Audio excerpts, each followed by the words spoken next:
کہ تجھے مانگنا ہی نہیں آتا تو شکوہ کیسا، لینے والوں نے تو صحرا میں بھی زمزم لے لیا۔ ہر حال میں قبول ہوتی ہے۔ یاد رکھیے، اس جملے کو آج اپنے دماغ میں بیٹھا لیجئے کہ دعا کوئی بھی بندہ کرے ایمان والا ہونا چاہیے،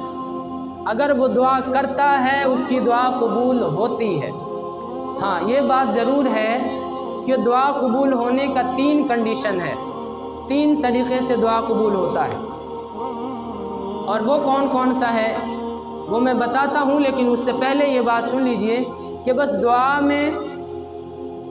کوئی ایسا دعا نہیں ہونا چاہیے کہ جس میں اللہ رب العالمین کا احکام ٹوٹ رہا ہو۔ جیسے ایک صاحب نے ایک دکان کھولی، اور دکان کھولنے کے بعد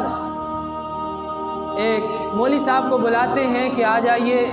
ہم نے نئی دکان کھولی ہے، ایسا کیجئے کہ اس میں دعا کرا دیجئے۔ مولوی صاحب آتے ہیں اور بڑی شدت کے ساتھ، بڑی محنت کے ساتھ بہت دیر تک دعا کراتے ہیں کہ اللہ اس دکان کو ترقی دے، اس میں خوب گاہک بھیجے، اور اس میں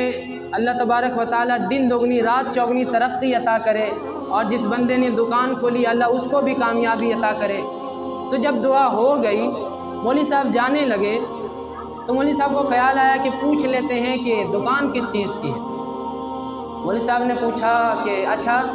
دعا تو ہو گئی ہے، بتا دیجئے کہ دکان کس چیز کی۔ تو وہ کہتے ہیں مولوی صاحب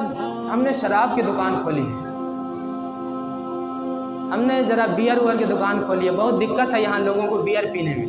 ہم نے بیئر کی دکان کھولی۔ مولوی صاحب کہتے ہیں کہ تم مجھ سے نہیں بلکہ تم دنیا کے سب سے بڑے پیر سے دعا کرا لو، تمہیں کوئی فائدہ نہیں ہوگا، اس لیے کہ اللہ رب العالمین کے احکام کو توڑ کے یہ بندہ دعا کرانا چاہتا ہے۔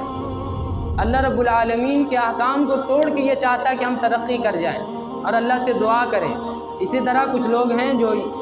یہ دعا کرتے ہیں کہ میرا ابھی میچ میں جو لگاتے ہیں کہ میرا یہ نکل جائے، میرا بھی 1 کروڑ آ جائے، کوئی چانس نہیں ہے، پھیرا میں نہیں رہیے۔ اور لیکن اگر کوئی بندہ اپنی ضرورت کے لیے دعا کرے کہ مالک مجھے یہ چاہیے، مجھے یہ ضرورت ہے، مجھے یہ پریشانی ہے، مجھے یہ چاہیے، مجھے اولاد چاہیے، اور مجھے جو کچھ بھی چاہیے، حلال چیز ہونا چاہیے، جو کچھ بھی چاہیے، وہ بندہ جب دعا کرے گا تو اس کی دعا ہر حال میں قبول ہوگی۔ پہلا کنڈیشن یہ کہ یا تو اس بندے کی دعا اسی وقت قبول کر لی جائے گی، یا اس بندے کی دعا کو اس وقت قبول نہیں کی جائے گی، بلکہ تھوڑے دن کے لیے اس کو تاخیر کر دی جائے گی، ڈیلے کر دیا جائے گا کہ آج قبول نہیں ہوگا لیکن کچھ دنوں بعد قبول ہوگا۔ یہ 2 آپشن۔ اور تیسرا یہ کہ اللہ رب العالمین کیونکہ حکمتوں کے مالک ہے، اللہ جانتا ہے کہ یہ کام جو میرا بندہ مانگ رہا ہے اس بندے کے لیے یہ اس کو فائدہ پہنچائے گی کہ نقصان پہنچائے گی، یہ آپ کا رب جانتا ہے، اس لیے اللہ اس دعا کو قبول نہیں کرتا، مطلب کہ اس کو وہ چیز نہیں دیتا، بلکہ اس کو اللہ اس دعا کو اس کے نامہ اعمال میں نیکی بنا کے رکھ دیتا ہے،